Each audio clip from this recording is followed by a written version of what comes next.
Bismillahirrahmanirrahim. Insyaallah sekarang kita akan memulai pengajian kitab Sahih Bukhari.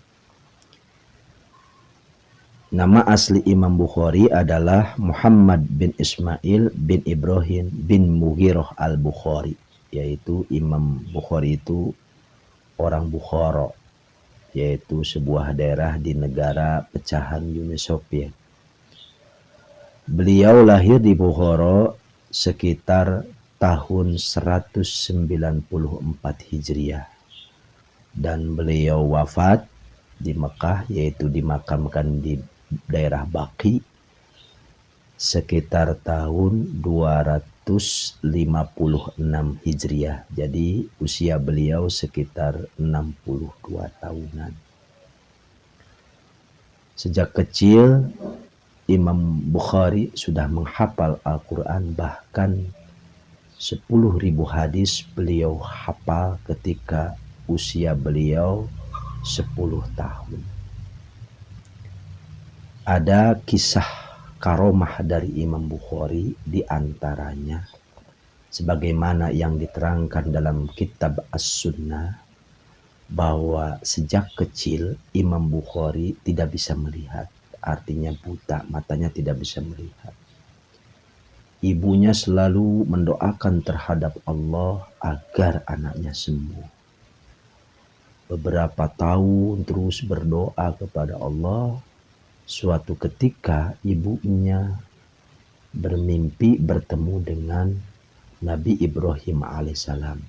Dalam impian tersebut Nabi Ibrahim mengatakan kepada ibunya Imam Bukhari bahwa engkau jangan pusing, engkau jangan gundah, pasti anakmu akan sembuh, pasti anakmu akan sembuh. Terus berdoalah kepada Allah. Pas ketika bangun pagi, ada keanehan yang terlihat, yaitu anaknya yaitu Imam Bukhari, matanya sudah sembuh dan bisa melihat. Masya Allah. Ini adalah keajaiban yang luar biasa, merupakan karomah Imam Bukhari. Dari kecil juga sudah kelihatan karomahnya. Oke, kita lanjut. Dalam kitab Sahih Bukhari ini, menurut Imam Hakim, terdapat sekitar 7.275 hadis. Itu hadisnya banyak, hadis yang diulang-ulang, ditikror. Sudah diceritakan di bab anu, diceritakan lagi. Jadi jumlah keseluruhan yaitu sekitar 7.275 hadis. Kalau tanpa tikror, bersihnya aslinya sekitar 4.000 hadis. Dan sudah termasyhur bahwa kitab Sahih Bukhari ini adalah as-sahhul asanid, hadis-hadis yang paling sahih. Bismillahirrahmanirrahim. Qala berkata sopo asy-syekhu syekh al-imamu tegese imam, al-hafidu tegese hafid, Abu Abdillah tegese Abu Abdillah. Siapa Abu Abdillah ini? Yaitu Muhammad bin Ismail bin Ibrahim bin Mughirah al-Bukhari rahimahullah ta'ala. Jadi kunyahnya Muhammad bin Ismail atau Imam Bukhari, yaitu kunyahnya Abu Abdillah. Di sini beliau digelari oleh ulama al-hafidh. Gelar untuk ahli hadis itu ada 3. Yang pertama al-hafidh, yang kedua hujjatul Islam, yang ketiga amirul mukminin. Al-hafidh adalah gelar untuk ahli hadis yang hafal 100.000 hadis matannya beserta sanadnya. Kalau hujjatul Islam yaitu orang yang hafal sekitar 300.000 hadis matan dan sanadnya. Kalau Amirul Mukminin ini adalah orang yang hampir hafal seluruh hadis yang diucapkan oleh Rasulullah, yang dikerjakan oleh Rasulullah. Makanya Amirul Mukminin ini biasanya gelarnya untuk para sahabat, karena para sahabatlah yang menerima hadis dari Rasulullah langsung. Hampir seluruh yang diucapkan oleh Rasulullah, beliau ini paham dan hafal. Di sini Imam Bukhari digelarinya Al-Hafidh. Bismillahirrahmanirrahim. Dalam kitab Sahih Bukhari ini, Imam Bukhari tidak mengucapkan Alhamdulillah sebagaimana para musonif yang lain biasanya menuliskan Bismillah. Setelah Bismillah yaitu menuliskan muqaddimah, Alhamdulillahirabbil alamin, sholawat dan sebagainya. Imam Bukhari di sini cuma menuliskan Bismillah. Alasannya kenapa di sini Imam Bukhari tidak menuliskan Alhamdulillah Rabbil alamin? Alasannya, jawabannya yang pertama, karena memang hadis tentang Alhamdulillah, yaitu hadisnya kullu amrin dibalin la yubda'u fihi bi bismillahirrahmanirrahim fahuwa aqta'u au abdaru au asdami. Memang ada hadis itu, cuman hadis tersebut menurut Imam Bukhari kurang kuat kesohihannya. Makanya menurut Imam Bukhari hadis kullu amrin dibalin la yubda'u bilhamdulillah itu dhaif, karena tidak sesuai dengan syarat Imam Bukhari, syarat kesesuaian Imam Bukhari. Kita tahu dalam ilmu mustalahul hadis itu ada yang disebut syarat Bukhari, syarat Muslim. Syarat Bukhari artinya hadis tersebut bisa dikatakan sahih Imam Bukhari harus mengandung beberapa syarat. Di antaranya yaitu minimal si rawi hadis itu punya 2 riwayat hadis dalam sebuah hadisnya. Yang kedua, syaratnya memang harus sikoh orang tersebut. Artinya sikoh itu dia itu adil dan dia itu dobi. Makanya katanya hadis tentang Alhamdulillah ini, hadis bahwa segala sesuatu di permulaan itu harus dimulai dengan Alhamdulillah, ini tidak sesuai dengan kesohihan Imam Bukhari, makanya tidak dimasukkan oleh Imam Bukhari.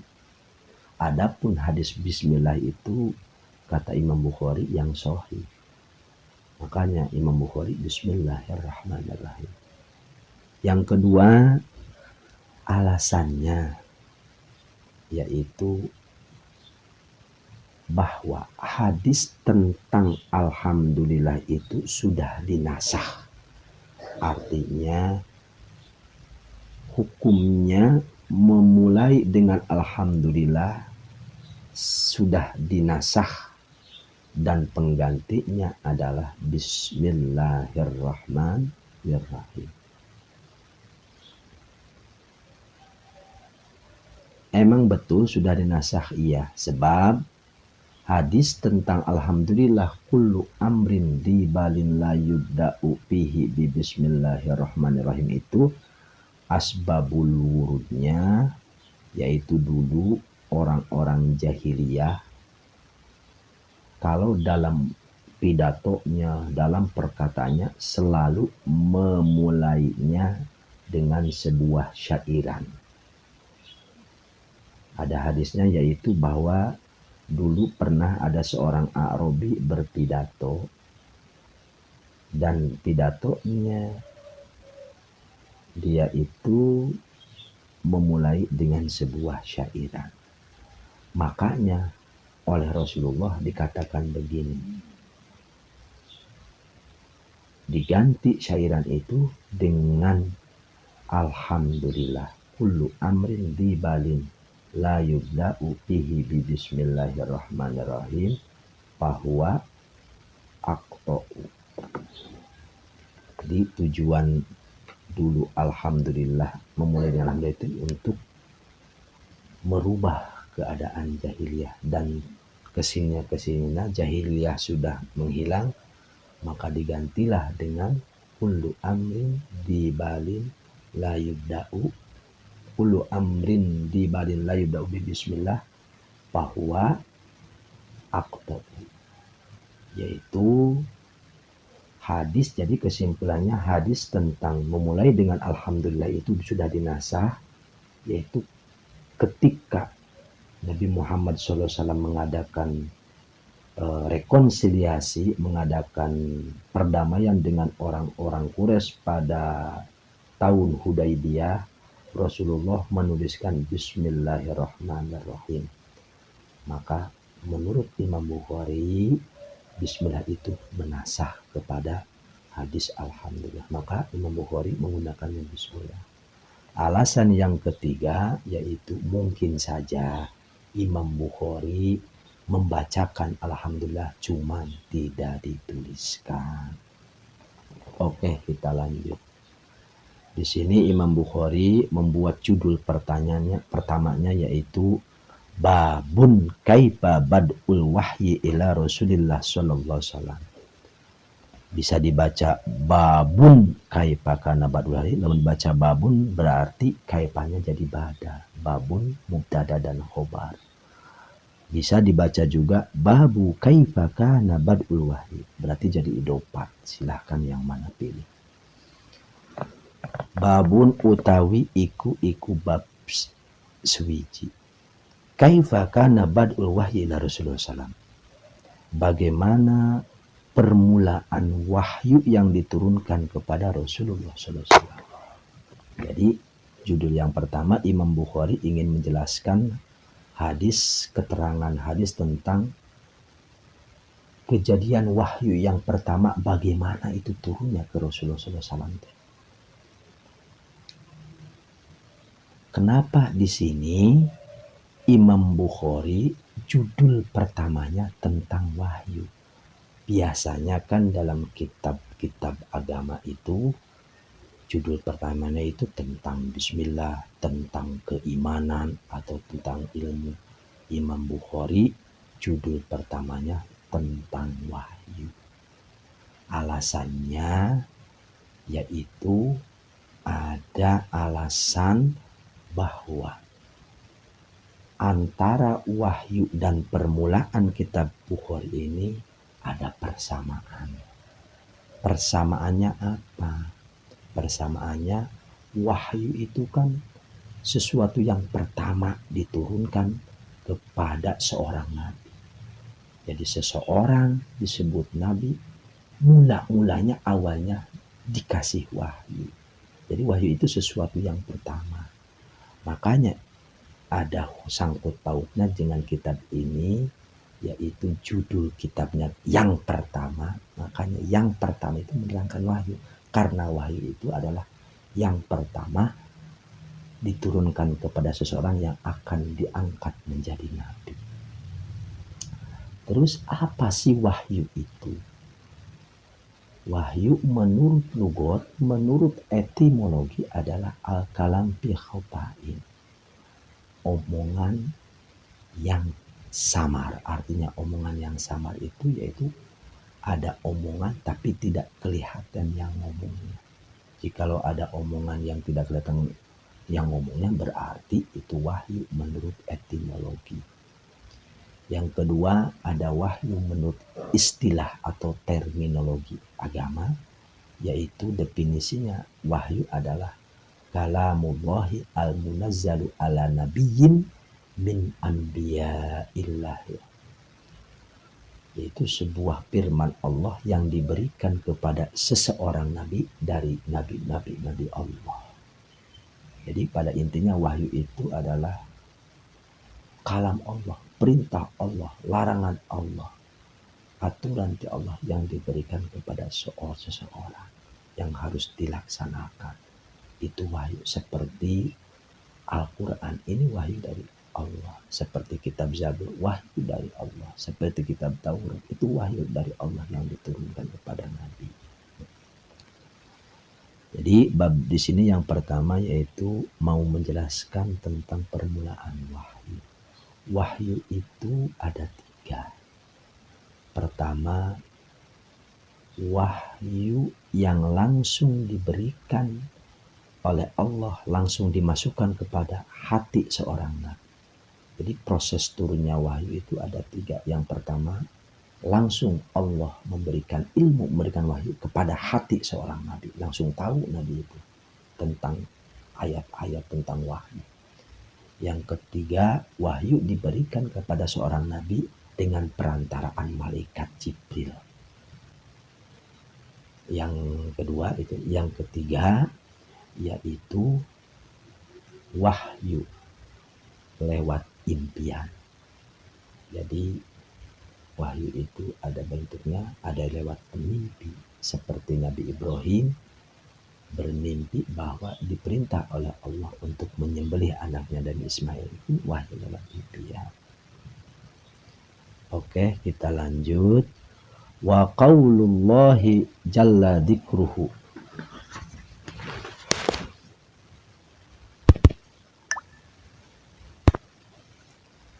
Dan bab ini juga akan menjelaskan tentang qaulullahi, firman Allah, jalla dzikruhu, agung opo dzikruhu, menceritakan Allah, menyebutkan Allah, yaitu firman-Nya, a'udzu billahi minasyaitonir rajim, inna auhayna ilaika kama auhayna ila nuhin wan nabiyina min ba'dih.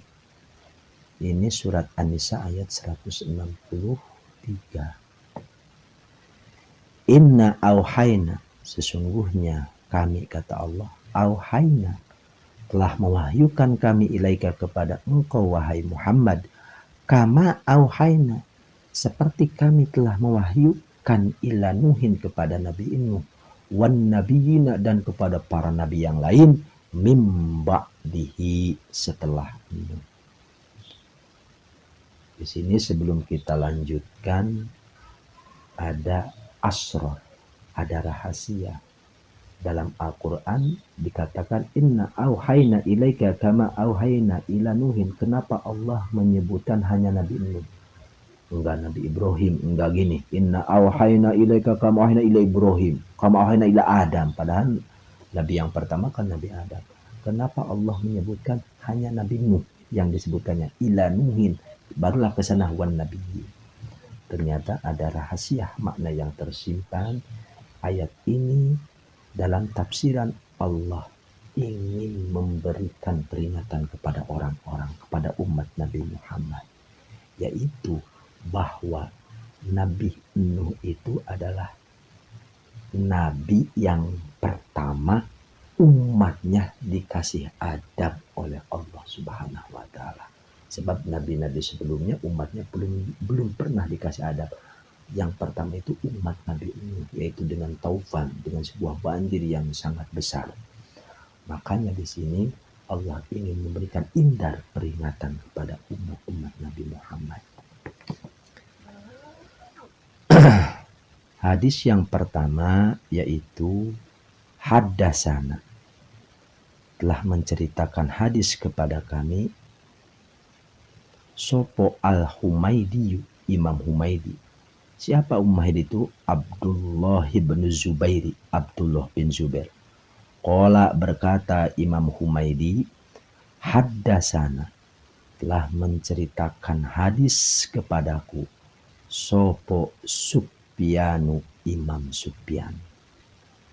Di sini Imam Bukhari tidak menyebutkan Sufyan siapa di sini. Padahal Sufyan itu ada 2. Pertama ada yang namanya Sufyan Sauri, yang kedua ada namanya Sufyan ibnu Uyainah. Dan dalam rawi kitab Bukhari itu ada 2 ulama, yaitu ada 2 Sufyan. Satu Sufyan Sauri, kedua Sufyan Uyainah. Tapi di sini Imam Bukhari tidak menyebutkan Sufyan siapa-siapanya. Di sini maksud Sufyan di situ adalah Sufyan ibnu Uyainah yang wafatnya sekitar tahun 198 Hijriah. Qala, berkata Sufyan ibnu Uyainah, haddasana, telah menceritakan hadis kepadaku, kata Imam Sufyan, sopo Yahya bin Sa'id al-Ansari. Yahya bin Sa'id ini yaitu Ibnul Qais, anaknya Imam Qais yang wafat sekitar tahun 142 Hijriah. Lanjut sanadnya, qala berkata Yahya, akhbarun, geus ngabejakeun ni terhadapku sopo Muhammad bin Ibrahim, Muhammad bin Ibrahim.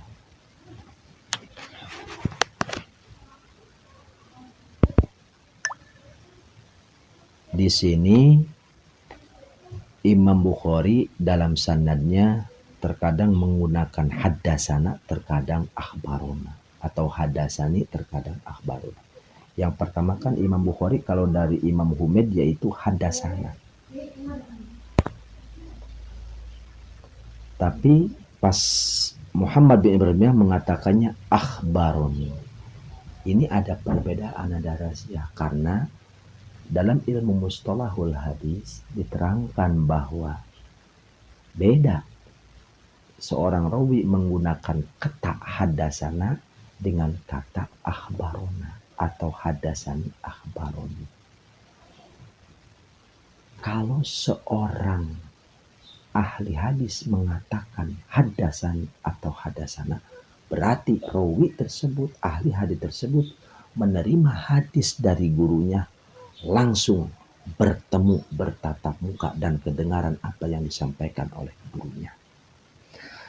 Tapi kalau menggunakan kata-kata akhbaroni atau akhbarona, itu ada kemungkinan si rawi hadisnya menerima dari gurunya, kemungkinan tidak secara langsung berhadapan.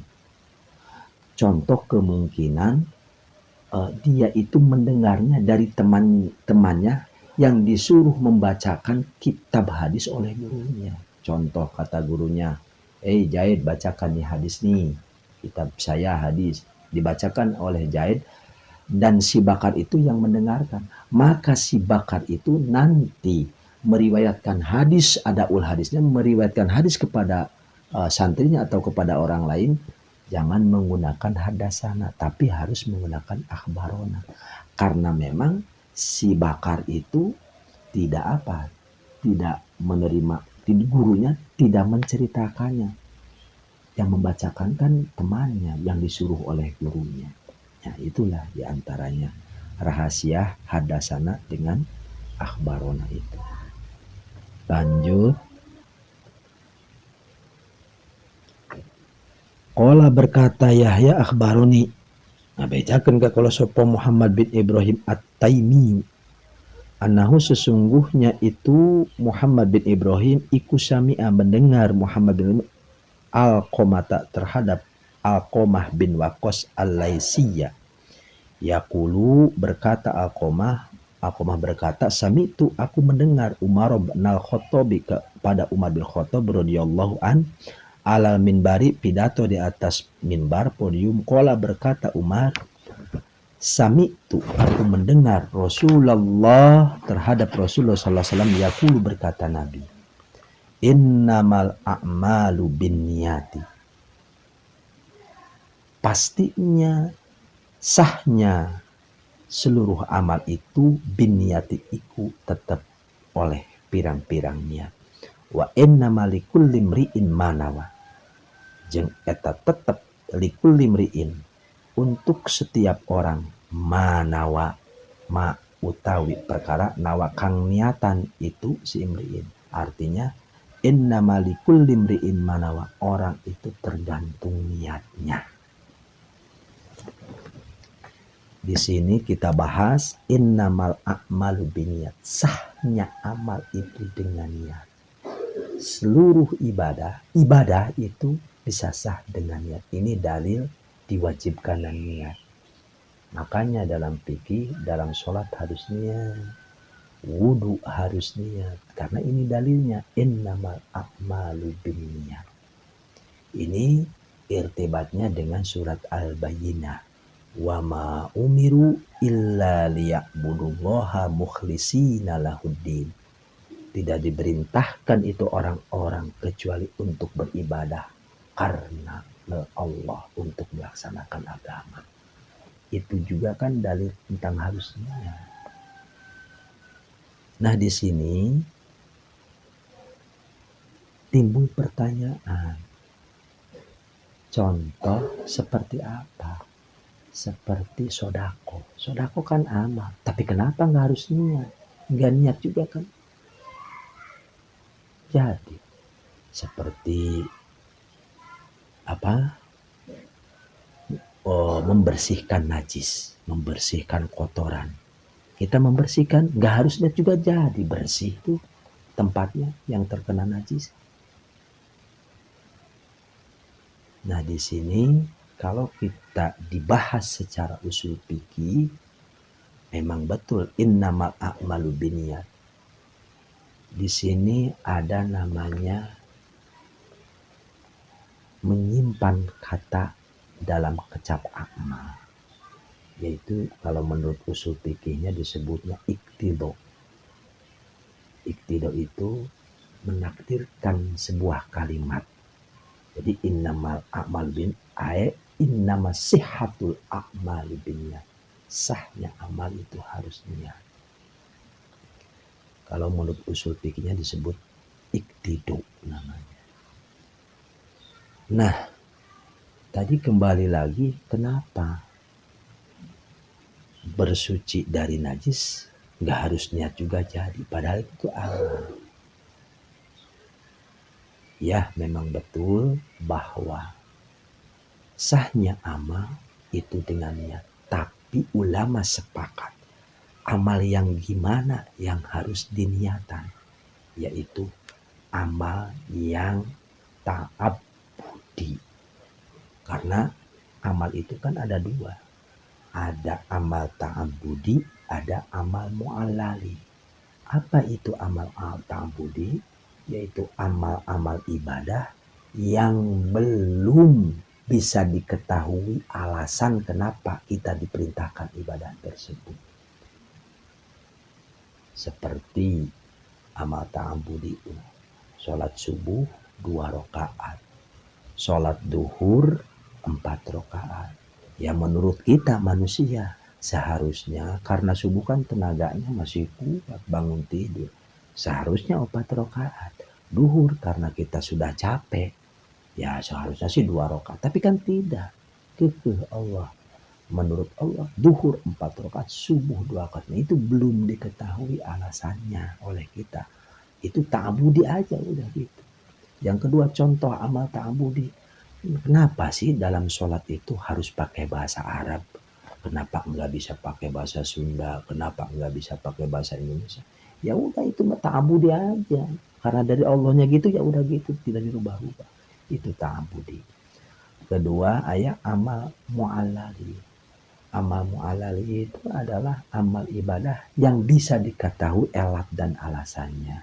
Seperti kenapa kita diharamkan mabuk-mabukan, diharamkan khomer. Ya alasannya kan karena khomer itu bisa merusak akal kita, yang mana kita diperintahkan untuk menjaga akal. Kita ini diperintahkan oleh Allah untuk menjaga akal kita itu jangan sampai rusak. Dikasih kita nih manusia, nih akal manusia. Kenapa yang lain mah tidak dikasih akal? Makhluk-makhluk yang lain tidak dikasih akal goib.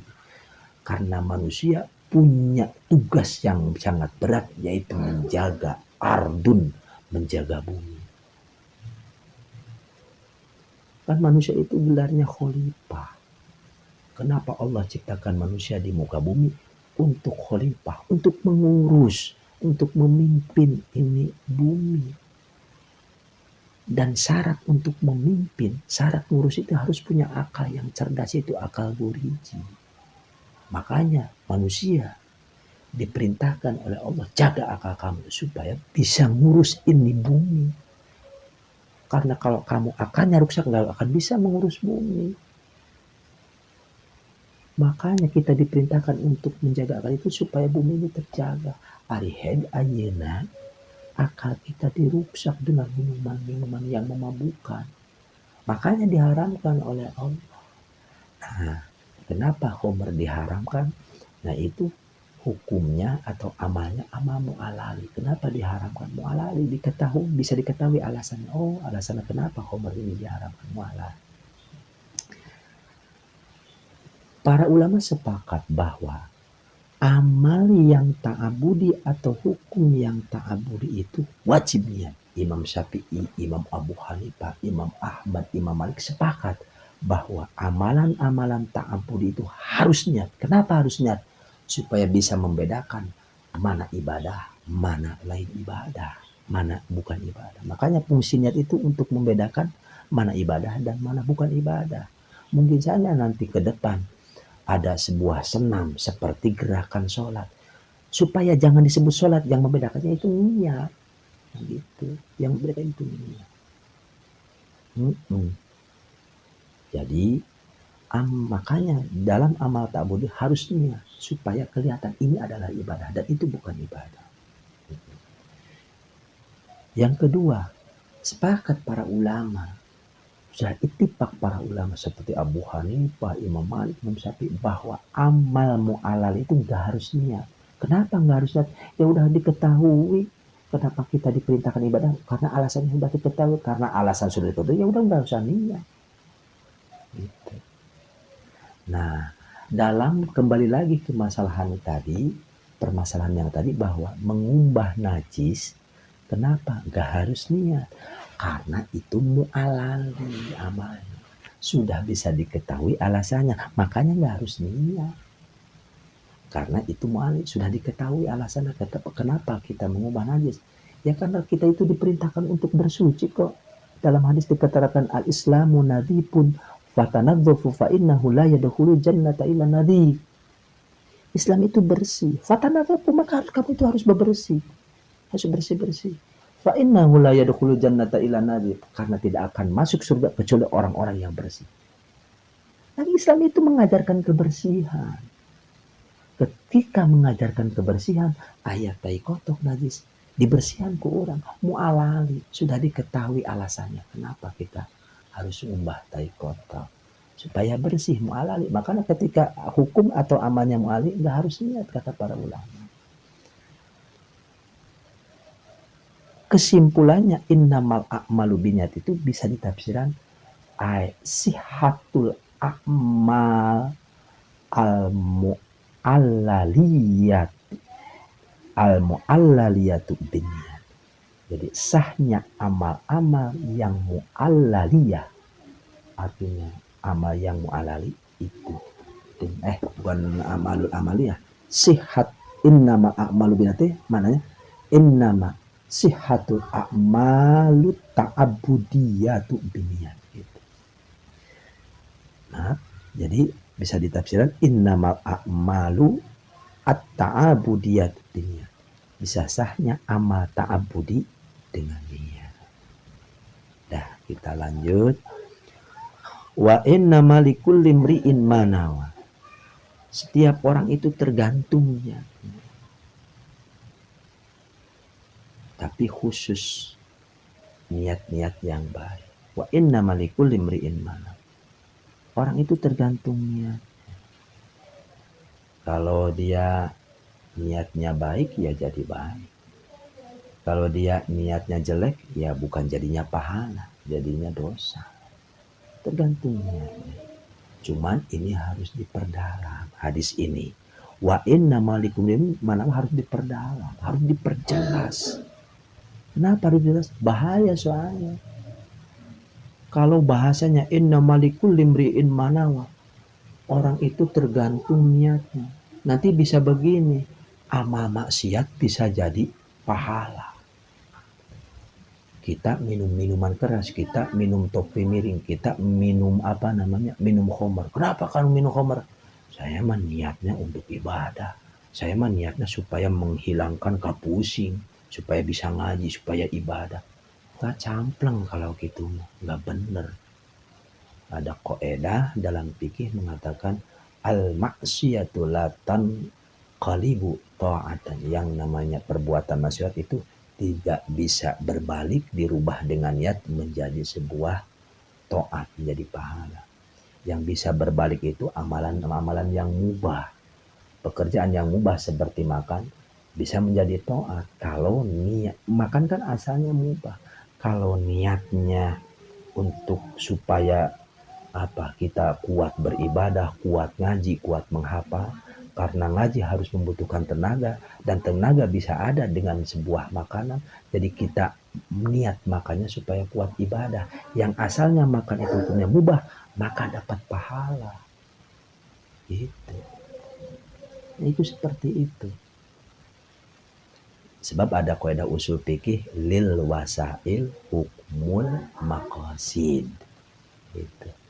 Makan mubah, tapi niat supaya kuat ibadah, dapat pahala makannya walaupun asalnya mubah. Sebab lil wasail hukmul maqasid. Perbuatan perantara, perbuatan yang bisa mendatangkan kepada pahala, maka perbuatan itu juga sama hukumnya dengan perbuatan maqasid. Seperti kita mau ibadah kan contoh sholat wajib atau dapat pahala. Nggak bisa sholat kalau enggak sholatnya yaitu diperantarai dengan makan dulu supaya kuat sholat, maka itu dapat itu. Bil wasail hukmul maqasid. Jadi sekali lagi ini harus diperjelas hadis innamalikum rin manawa. Jangan sampai wah, orang itu tergantung niatnya. Kita minum khamar niatnya ibadah, niatnya supaya jangan pusing dina ngaji. Ya, benar itu tetap. Maksud innamalikum rin manawa itu amal-amalan yang baik, yang mubah itu tergantung niatnya. Gitu. Maka diperjelas oleh Rasulullah, paman kanat hijratuhu ila dunya. Ini seolah-olah menurut ilmu balaghah kecap paman kanat hijrat itu adalah mubayyin, penjelas terhadap innamalikul imri'in manawa. Innamalikul manawa mubayyan, kata-kata mubayyan. Jadi innamalikum imri'in manawa itu diperjelas oleh Rasulullah, paman kanat hijratuhu ila dunya. Maka barang siapa yang hijrahnya itu si emante ila dunia karena tujuan duniawi. Hijrah dari Mekah ke Madinahnya tujuan untuk berdagang, untuk berbisnis, karena dulu kan Madinah itu kota bisnis. Banyak ekonominya baik.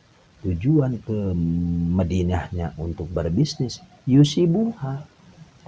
Maka dia akan mendapatkan, man itu akan mendapatkan hak terhadap dunia. Ya, dia akan mendapatkan bisnisnya. Ya tergantung niatnya. Dia niatnya ke diperintahkan, hijrah itu diperintah oleh Rasul. Kamu hijrah ke Madinah. Niatnya bukan karena Allah, bukan karena Rasul, bukan karena Allah, tapi karena dunia, ingin berdagang. Ya dapatnya bukan pahala, dapatnya ya bisnis, dagang di sana, dapat uang.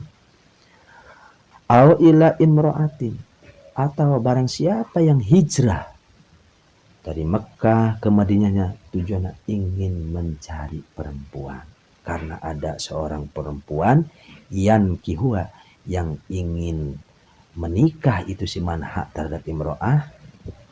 Ya apa hijratuhu ila mahajaru ila, maka hijrahnya itu si man ila mahajaru, kepada perkara hajaro, yang hijrah itu mailekan, artinya dia akan mendapatkan perempuan tersebut. Ini asbabul wurudnya menurut para ulama au ila imra'atin jam. Sebab ini hadis dikatakan oleh Rasulullah, dulu ada seorang perempuan namanya Ummu Qais. Nah, Ummu Qais ini ada yang mencintai seseorang di Mekah itu. Ummu Qais, mau nggak kamu menikah denganku? Nggak mau. Tapi kalau kamu memang benar-benar ingin menikahi aku, silahkan kamu hijrah dulu dan aku akan hijrah ke sana. Nanti aku mau ditikah oleh kamu. Ya akhirnya orang ini mau hijrah ke sana, ke Madinah. Hijrah tujuan ke Madinahnya ingin mendapatkan Ummu Qais. Ya mendapatkan Ummu Qais, bisanya menikah. Ini asbabul wurud hadis itu seperti itu. Artinya apa? Siapa yang orang hijrah dari Mekah ke Madinah karena melaksanakan perintah Allah akan dapat pahala. Tapi hijrah ke sananya untuk berdagang tidak akan dapat pahala. Maka akan mendapatkan dunia, uang. Terus siapa yang hijrah ke sana ingin mendapatkan perempuan, ya akan mendapatkan perempuan. Tidak mendapatkan Allah dan Rasulnya, artinya tidak mendapatkan pahala. Nah ini penjelasan dari wa innamal likulli man nawa. Orang itu tergantung niatnya. Niatnya perempuan yang dapat perempuan. Kamu sini niat ngajinya ingin mencari santriah, ya dapatnya santriah, bukan ilmu.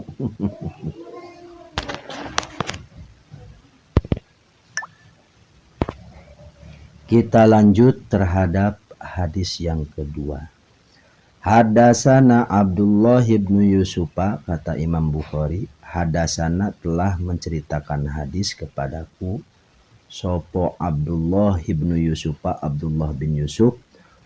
Qala berkata Abdullah bin Yusuf.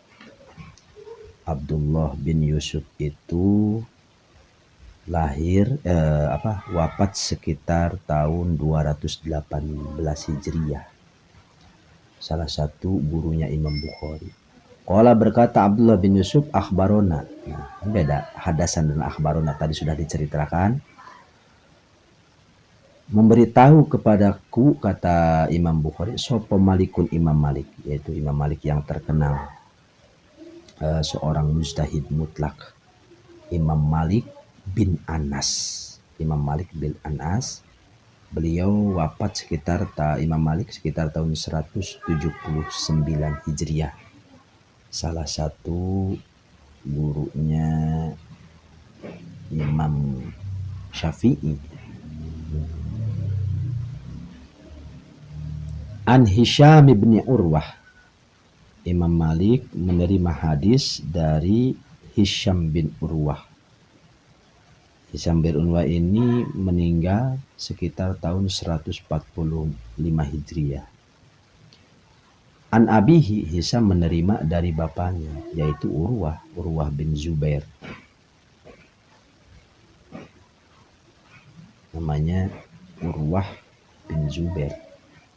Beliau wafat tahun 94 Hijriah. Terus an Aisyata, dari Aisyah.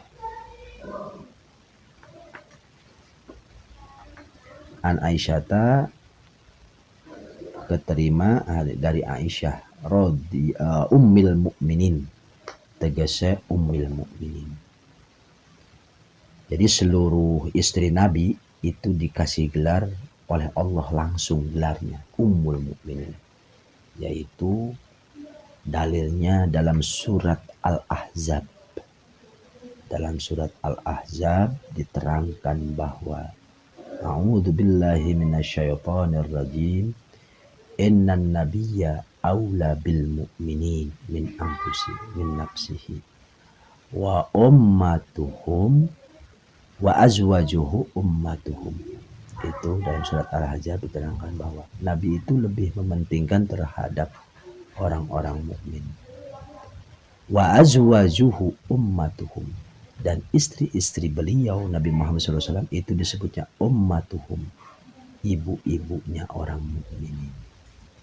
Jadi azwaj itu istri-istri Rasulullah disebutnya ummul mukminin, kata Allah.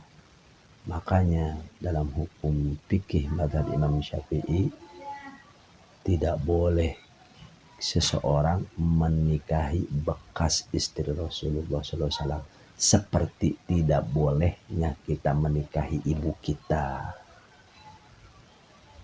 Karena memang seolah-olah istri Rasulullah itu, karena dari itu disebutnya ummul mukminin, ibu kita semua kok dinikahi, makanya tidak boleh.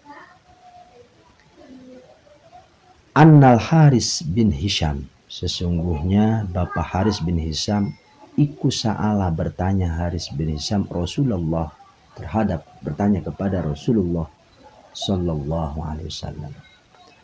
Haris bin Hisham ini adalah saudaranya Abu Jahal bin Lahab. Kalau Abu Jahal dia kufur, kafir, tapi adiknya yaitu Haris bin Hisham dia itu orang iman, orang mukmin. Jadi sekali lagi Haris bin Hisham itu adalah kakaknya dari adiknya dari Abu Jahal. Adiknya Abu Jahal. Tapi Abu Jahal mah kufur, kafir. Haris bin Hisham dia orang muslim. Salah bertanya Haris bin Hisham Rasulullah kepada Rasulullah SAW. Faqala maka berkata Haris, ya Rasulullah, kaifa ya'tika wahyu? Kaifa bagaimana ya'tika cara datangnya kepadamu opo wahyu. Jadi Haris bin Hisham menanyakan kepada Rasulullah, dulu wahyu datang kepadamu itu caranya bagaimana wahai Rasul?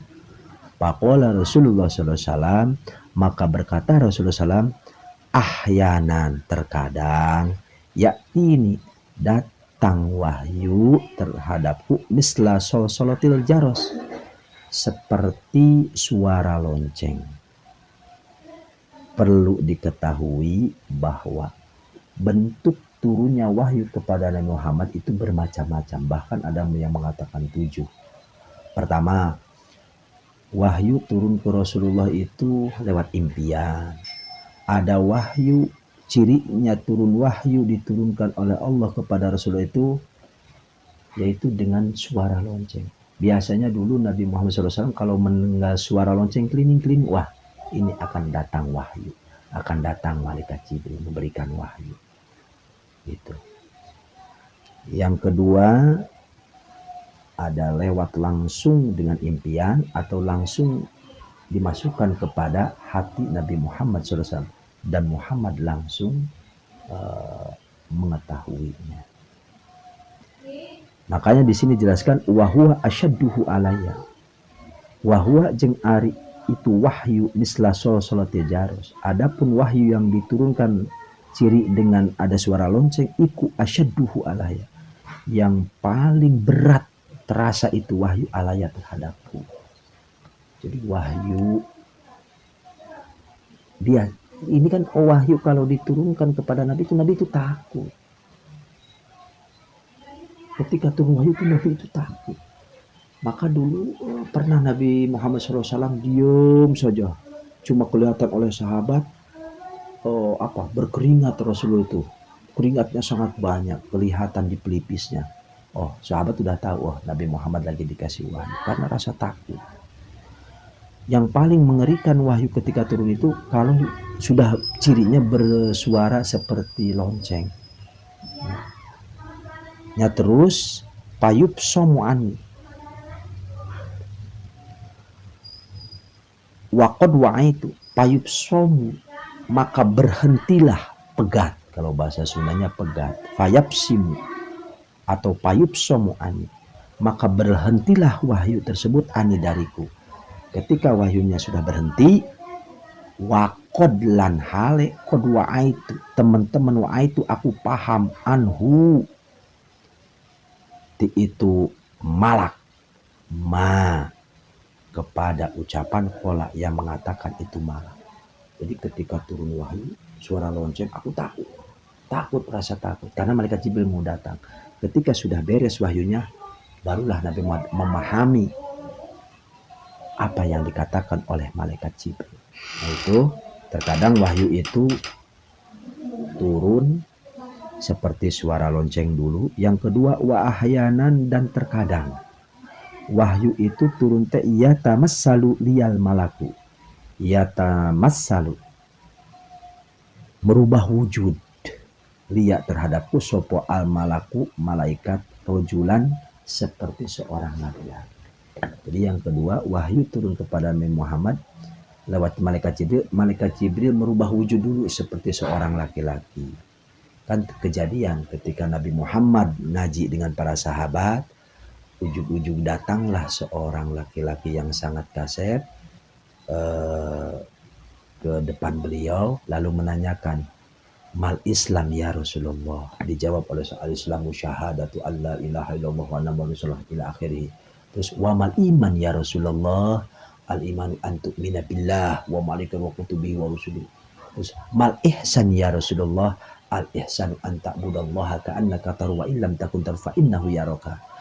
Udah beres nanya langsung malaikat itu yang merubah wujud menjadi seorang laki langsung pulang. Terus Rasul berkata kepada sahabat, para sahabat tahu nggak yang tadi nanya? Nggak tahu ya Rasulullah. Dia itu malaikat Jibril loh. Jadi malaikat Jibril seolah-olah ingin memberikan wahyu ke Nabi Muhammad cuma dengan cara malaikat Jibril menanyakan pada Nabi Muhammad supaya kedengaran oleh para sahabat. Jadi seolah-olah malaikat Jibril ingin memberitahu kepada umat Nabi Muhammad nih tentang agama.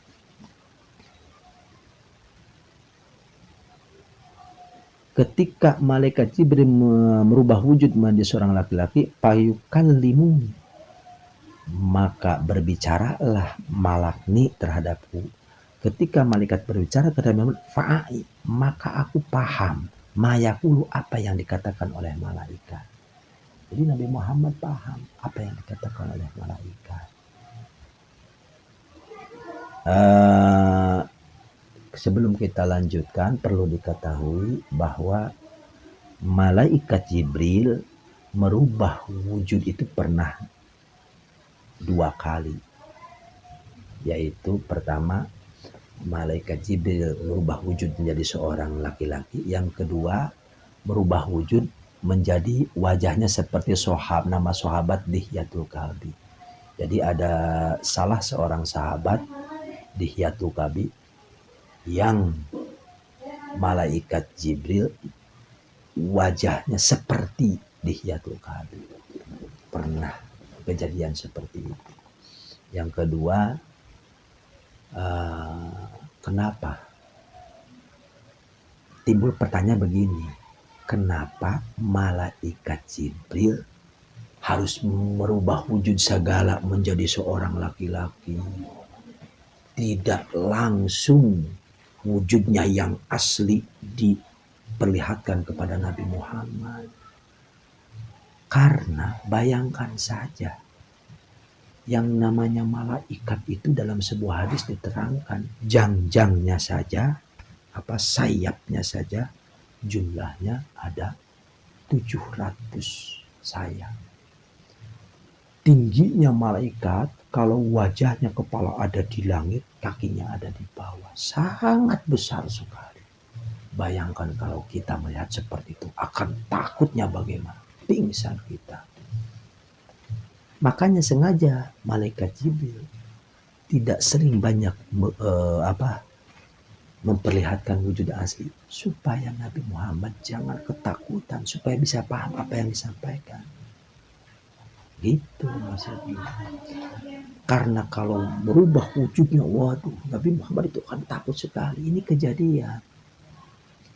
Jadi Nabi Muhammad itu cuma melihat malaikat Jibril itu cuma 2 kali. Cuma 2 kali malaikat Jibril. Nabi Muhammad melihat malaikat Jibril. Yaitu pertama ketika Isra Mi'raj di Sidratul Muntaha, walaqad ra'ainahu nazlatan ukhra. Aku yakin telah melihat malaikat Jibril di Sidratul Muntaha suatu ketika, suatu kesempatan. Yang satu lagi yaitu ketika Nabi Muhammad telah mendapatkan wahyu ketika dari Gua Hiro. Ini hadisnya nih.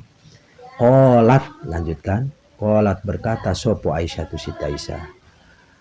Walaqad ra'aituhu, dan yakin teman-teman ra'aitu, aku melihat Nabi yanzilu alaihil wahyu, turun alaih kepada Nabi opal wahyu fil yaumi syadidil bardi, di waktu yang sangat dingin. Tapi aneh, waktu itu sangat dingin sekali. Payub somu anhu, maka berhentilah wahyu anhu dari Nabi. Tapi aneh, wa inna jabinahu, akan tetapi sesungguhnya pelipisnya Nabi la yatafassodu, yakin ngucur opone aron kesangga keringatnya. Aneh, hari cuaca dingin sekali tapi Nabi kelihatan keringatnya. Oh, berarti beliau lagi turun wahyu. Jadi takut sekali. Yang kedua, Nabi Muhammad SAW melihat malaikat Jibril itu setelah setelah dari Gua Hiro lagi berjalan, Nabi Muhammad melihat ke atas, itu malaikat Jibril, ketakutan. Padahal pada waktu itu malaikat Jibril coba memperlihatkan dua sayapnya saja, enggak seluruhnya sayap diperlihatkan. Bayangkan kalau seluruhnya diperlihatkan, akan ketakutan sekali Nabi Muhammad. Ketika takut, nanti Nabi Muhammad tidak bisa memahami apa yang dikatakan oleh malaikat Jibril. Nah, itu baru 2 hadis dulu, mudah-mudahan ada manfaatnya. Kita semangati ngaji hadis ini. Nah, kita harus ada motivasi. Motivasinya apa sih kita ngaji kitab Bukhari ini? Motivasinya tiada lain karena kita ingin melaksanakan dan ingin hikmah yang dikatakan Rasulullah sesuai dengan hadis, naddarallahu imro'an sami'a maqalati pawa'aha pa'adaha kama sami'aha. Naddarallahu imro'an, Allah akan memberikan cahaya kepada seseorang di yaumil kiamah. Artinya Allah akan menolong seseorang nanti di poe kiamat. Sami'a maqalati, orang yang mendengar kata-kata perkataanku, hadisku. Tuluy dia itu pawa'aha, menghafalnya. Setelah menghafalnya, pa'addaha, tuluy menyampaikannya kepada orang lain. Kama sami'a, seperti yang dia dengar dari orang lain tersebut. Artinya motivasi kita belajar hadis, memahami hadis, menghafal hadis, apalagi kita ngaji kitab Bukhari itu motivasinya karena ada hadis Nabi tadi, bahwa kita akan ditolong oleh Allah di hari akhir dengan syarat kita mendengarkan hadis lalu dihafal dan disampaikannya kepada orang lain seperti yang kita dengar dari guru kita. Insya Allah kita akan diselamatkan oleh Allah. Amin ya robbal alamin. Dan perlu kita ketahui, hadis yang kita kaji ini adalah namanya ilmu hadis riwayah. Karena ilmu hadis itu ada dua, ada ilmu hadis diroyah, ada ilmu hadis riwayah. Apa itu ilmu hadis riwayah? Ilmu hadis riwayah adalah ilmun yubahasu bihi dzatun nabi wasifatuhu. Jadi ilmu yang di dalamnya mempelajari tentang sifat-sifat Rasulullah, bagaimana dat Nabi itu seperti apa, yaitu intinya ilmu yang menerangkan tentang hadis. Akhbarona hadasannya kitab Bukhari ini, kalau kita ngaji kitab Bukhari, ngaji riwayat hadis, itu namanya ilmu hadis riwayah. Yang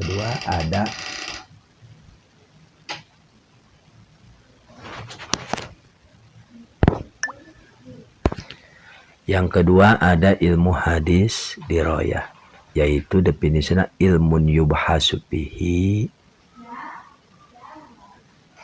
ahwalu matni was sanadi. Ilmu yang mempelajari, membahas, di dalam ilmu itu membahas tentang kondisi matan hadis dan sanad hadis, min haitsu sahihu wadu. Artinya ilmu yang mempelajari tentang matan dan sanad hadis. Apakah sanad hadis ini sahih atau dhaif atau hasan? Apakah matan dan sanad hadis ini dhaif atau sahih hadis hasan? Makanya pakai kitabnya biasanya kalau mengaji kitab Baikuniyah, kitab Taisir Mustalahul Hadis itu kita mempelajari ilmu hadis diroyah.